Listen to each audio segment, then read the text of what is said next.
Halo semua, kembali lagi di acara Mari Bertanya Mereka Menjawab dengan saya Siva sebagai host. Nah, kali ini kita bakal ngobrol dengan seseorang yang berprofesi sebagai auditor di salah satu kantor akuntan publik. Kita bakal ngobrol spesifik di salah satu bagian pekerjaan seorang auditor yang tentunya melakukan auditing nih di suatu perusahaan atau klien tertentu ya. Jadi apa aja sih yang bakal kita bahas? Yuk! Halo Mbak Auditor, gimana nih kabarnya hari ini? Oke, makasih Mbak. Kabar aku baik. Sebelumnya kenalin ya, aku Bella dari KAP Damai Selalu dan rekan saya nih. Halo Mbak, saya Behar. Perkenalkan dengan saya Nita dari KAP Tenang Sejahtera. Oke, kali ini kita bakal ngobrol untuk membahas seputar audit. Ya pastinya udah gak asing lagi kan buat mbak-mbak auditor. Dimana sebelumnya kan kita udah pernah sharing-sharing dengan auditor lain seputar salah satu bagian dari auditing juga soal siklus persediaan dan juga pergudangan. Nah, mungkin kali ini kita bakal bahas soal siklus akuisisi modal dan juga pembayaran. Mungkin Mbak Nisa ataupun Mbak Bella bisa menjawab kenapa sih perlu adanya audit di siklus akuisisi modal dan pembayaran, dan auditor itu perlu ngelakuin apa aja sih saat audit di siklus ini? Oke, jadi di sini aku izin menjawab ya. Nah, untuk apa aja yang perlu dilakuin di siklus ini tuh kita kembali lagi ke dasar audit itu sendiri. Nah, di mana nantinya itu kita tuh memastikan nih apakah laporan keuangannya itu secara keseluruhan itu tuh yang disajikan sesuai dengan prinsip akuntansi yang berlaku atau belum. Nah, jadi di akuisisi modal dan pembayaran ini tentu salah satu bagian dari laporan keuangan ya Mbak ya. Nah, terus di situ itu kita nanti perlu memastikan bahwa akun-akun itu dipengaruhi oleh akuisisi baik barang atau jasa yang disajikan itu wajar dan harus sesuai dengan standar akuntansi yang berlaku atau belum, seperti itu. Nah, sini ada akun-akun yang perlu dipastikan. Akun-akun apa aja itu? Nah, ada beberapa akun. Yang pertama itu ada akun wesel bayar, lalu ada hutang obligasi, lalu ada hutang kontrak, hutang dividen, beban bunga, dividen yang diumumkan, modal saham baik itu untuk umum ataupun untuk preferen.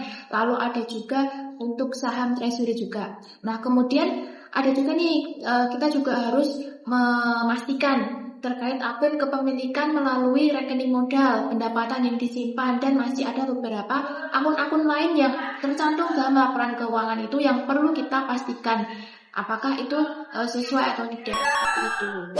Oke, berarti di siklus ini berkaitan dengan akun-akun yang perlu dipastikan mengenai transaksinya. Apakah wajar tidak dengan yang disajikan, seperti itu ya. Mungkin teman-teman penasaran nih, auditor itu mengauditnya bagaimana sih? Apakah perlu adanya metode untuk memastikannya? Tentu saja ada prosedur dan metodenya Mbak Siva. Jadi metode yang dilakukan auditor dengan merancang pengujian terhadap rincian saldo pada akun-akunnya, misal pada wesel bayar.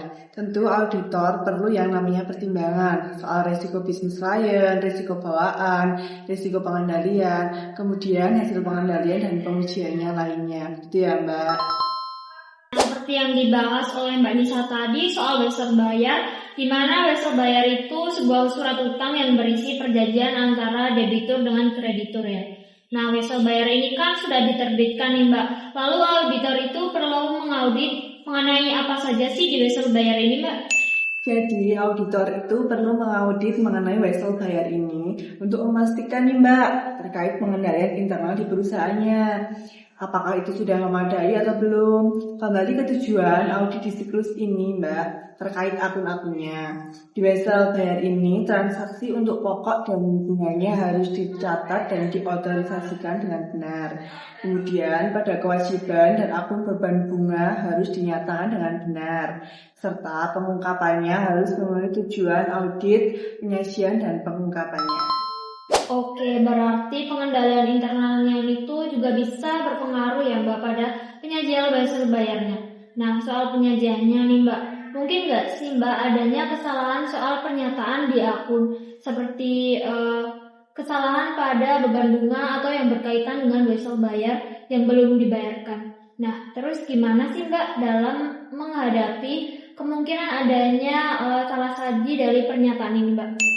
Tentunya auditor itu ada aturan ya Mbak dalam proses auditnya. Nah, ada namanya prosedur analitis dalam audit. Nah, mengenai kemungkinan adanya kesalahan dalam pernyataan mengenai akun beban bunga atau yang berkaitan dengan wesel, itu perlu dilakukan perhitungan ulang mengenai perkiraan biaya bunga pada dasar suku bunga rata-rata atau total wesel bayar bulanannya.